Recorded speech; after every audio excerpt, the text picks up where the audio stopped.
the Shiva Sutras. We're gonna have some fun here. This is Jaydeva Singh's book on the Shiva Sutras. This is where the heartbeat of Kashmir Shaivism exists.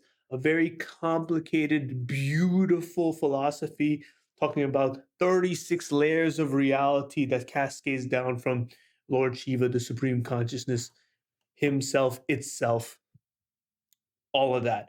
It is one that's given me a lot of inspiration. Someone that came from Advaita, did a lot of Advaitin study, and then came to understand this other aspect of, oh, here is a reality with structure.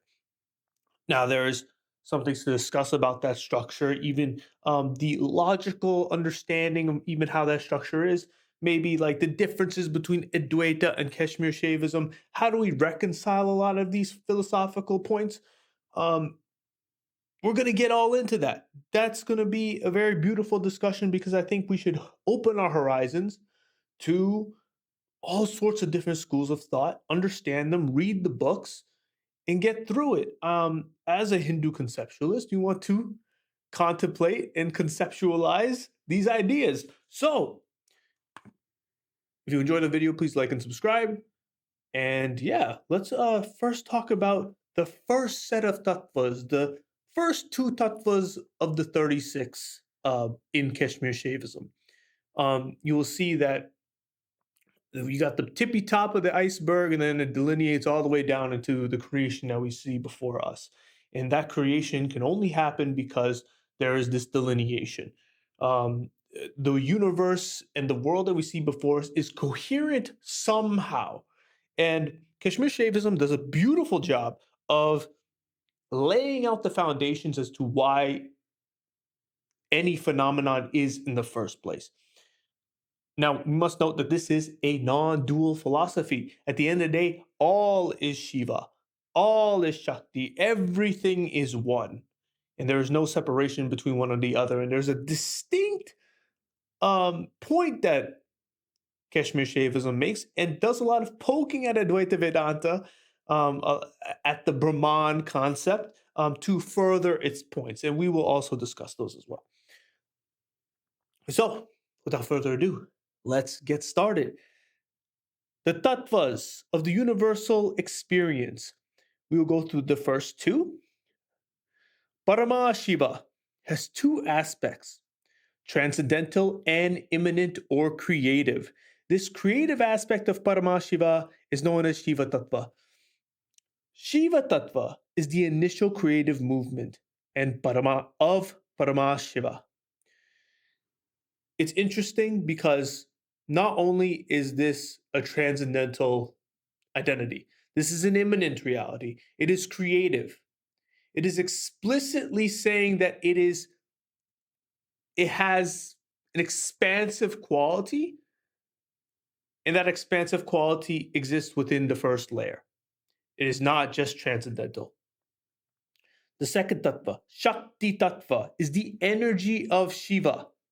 She polarizes consciousness into aham and idam, I and this, subject and object, discernment, limit. That which is the energy of Shiva is all of creation before us, which is Shakti. Now, the book proceeds to make a lengthy paragraph. Because this is a non-dual philosophy, we have to make sure that we do not separate Shiva and Shakti. That's a big no-no. Just as an artist cannot contain his delight within himself, but pours it out into a song or a poem, even so Paramashiva pours out the delight, wonder of his splendor into manifestation. Even better metaphor or analogy is a fire and the heat radiating off of it. The dancer and the dance, they're inseparable concepts from each other. And such, Shiva and Shakti are both inseparable. They're actually one. Shakti, however, is nothing separate from Shiva. Shiva, in his creative aspect, is known as Shakti. She is his I consciousness, his intentness to create. So Shiva has intent and is transcendental. That is very important. And that is very interesting within Kashmir Shaivism. There is some conventional idea ideas of religion without explicitly having a theology to it. And so, yeah, those are the first two layers. We'll go through more layers as we go through the book. Um, I would like to also say that this book is quite hard to read, but I will navigate through getting to the core of it, trying to get to the the sutras themselves. We're going to talk about three sutras and connect them together and form a conclusion about them and taking some from the commentary here, but also iterating upon it with my own thoughts. Also, if you notice the bag here, this is Radha, but this is a bag given from my guru. But there is a Rudrakshmala in here, so Shiva is with us today. Shiva's always with us anyway. So Radha, the goddess, is always with us. Without further ado, the first Shiva Sutra, Chaitanya Atma, which means awareness which has absolute freedom of all knowledge and reactivity is the self or nature of reality. Absolute freedom of all knowledge and activity, the cessation of all movement before us, is the truth. Absolute stillness, this goes back to yoga, the definition of yoga meaning union. And union sits directly in the middle, the cessation of all modes. No vector is found within pure yoga. And that is what we find here. The truth of reality is founded in a lack of discernment. We'll also get into this theme of what does all and nothing really mean? And what we'll get into, and what we'll see from the other sutras, is that everything and nothing means the same thing. Everything and nothing absolutely means the same thing, because the only way how to discern something is through its limit. The only way how you can point and say that something exists is because it has some form of boundary to it. If it has no boundary to it, then you cannot discern it. Therefore, how could it exist? And we'll see this definition really shine when it talks about particularity or partials of something.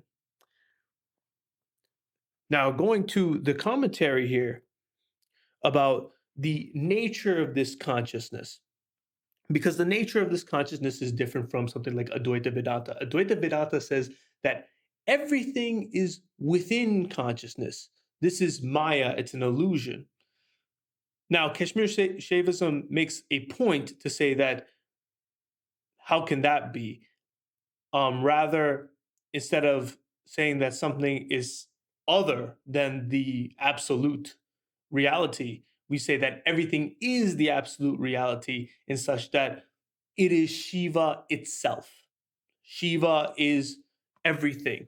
And Shiva, as the universal consciousness, um, expands itself and emanates itself in such a way that not the world is within consciousness, but everything is consciousness. Everything literally is Shiva himself. As said in this book, if it be considered to be of the very essence of consciousness, then there can be no valid reason for considering one Atma or self as different from another self.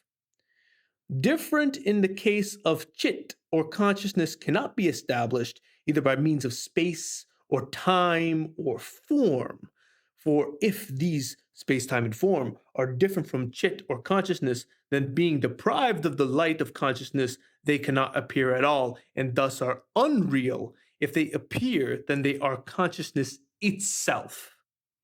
For if it is only consciousness that can appear, thus it is not possible to attribute difference to consciousness, i.e., the self, on the basis of difference in time, space, or form.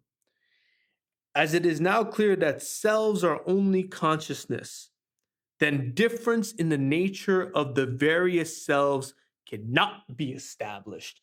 Beautiful. Everything is consciousness.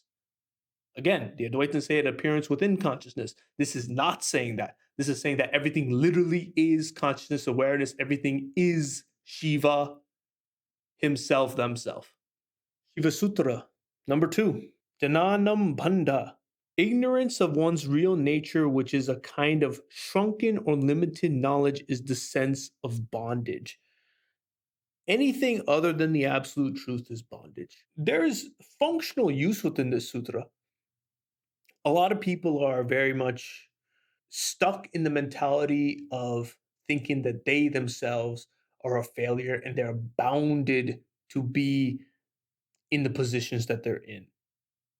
The mind has created a belief system around the capabilities of the self based on experiences that only really defined who they were in the past, but has no placement in the present and yet exists within the present.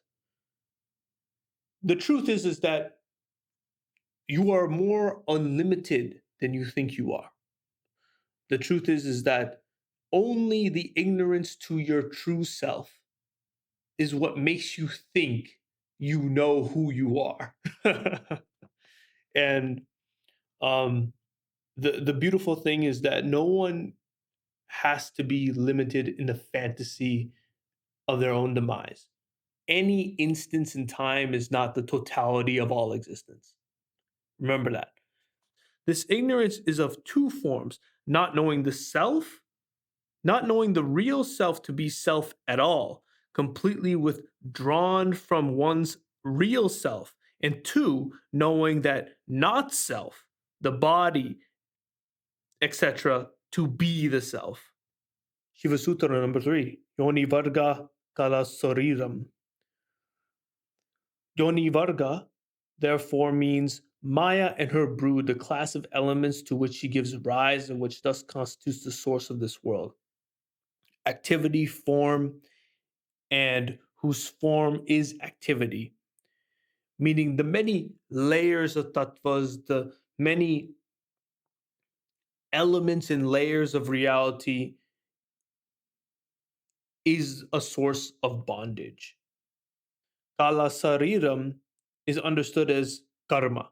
The word banda is to be understood in this sutra. So it would say that the Maya, the many different classes of tattvas, and karma are also the cause of bondage. It's adding to the second sutra. It's kind of giving like an understanding of the different layers of creation. It's kind of the introduction to these different layers of creation. Shiva Sutra number 4. We're actually going to do 4 sutras this time. Um, Janana Dhistanam Matraka, meaning it is the ununderstood mother or power of sound inherent in the alphabet that is the basis of limited knowledge. Essentially, language being the source of this confusion of the self. Now, why is that? Because the basis of language is what? Discernment. It is to dissect the world into understandable parts.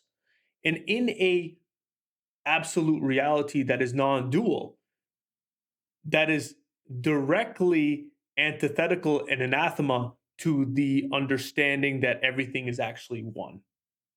Now, at the same time, language will get us to the highest points in in um in creation, because how else are we supposed to communicate ideas to other people so that they can learn about all 36 tattvas of the world? But what can bring us up can bring us down.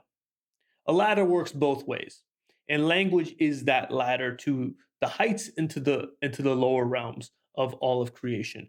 And and in that sense, it is power, and in that sense, it is ma shakti, that language, that voice, that thing that can change, that thing that can influence, the thing that can lead you in a certain direction, the thing that can inspire you and change you fundamentally is Shakti. The words of individuals are to be taken seriously.